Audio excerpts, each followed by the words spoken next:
حدیث مبارک کې راځي دوه کسان الله رب ذوالجلال ته ډېر زیات محبوب دي. کم دي؟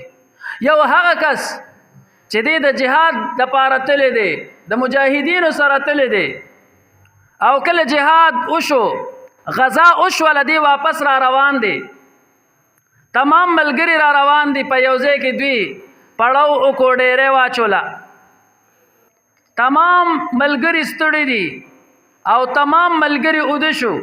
په دې کې دغه یو مجاهد را پاسېدو، د اودس کو او الله رب ذوالجلال ته ودرېدلو او د الله رب ذوالجلال عبادت یې شروع.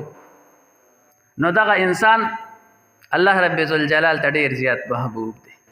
او فرشتو ته وایي چې وګورئ دا نور هم ستړي وو، دیم ستړی وو، دې نورو لم خوب ورتو، دلم خوب ورتو، خو ده دغه خپل خوب وغورځو او په دغه خپل خوب باندې زما محبت له غلبه ورکړه، ما ته عبادت ته ودرېد.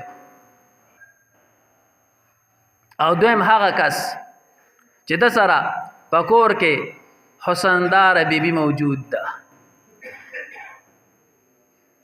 حسن او جمال والا بیبي ور سره موجود ده، ځوانه ده او دیم ځوان دی، او د شپې دغه بیبي دې پرېږدي او راپاسي، الله رب ذوالجلال ته په عبادت باندې ودرېږي، تهجد وکړي.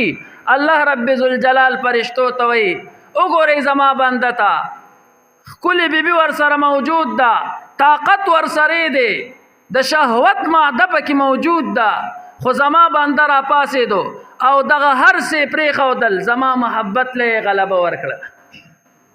دغه دوه بندگان الله رب ذوالجلال ډېر زیات وی محبوب ګرځي. نو د الله محبت داسې څیز دی چې دا انسان د فرش نه عرش ته رسي. اوس د الله سره محبت دا خو به د ایمان ذریعه وي خامخا، خو د الله سره محبت کول، د الله سره مینه کول، دا د مسلمان په زړه کې به وي، خامخا به وي، خو لږه نه. اشدو ما تاسو ته وایي چې اشدو د اسم تفضیل صيغه د ډېر زیات محبت به دي وي.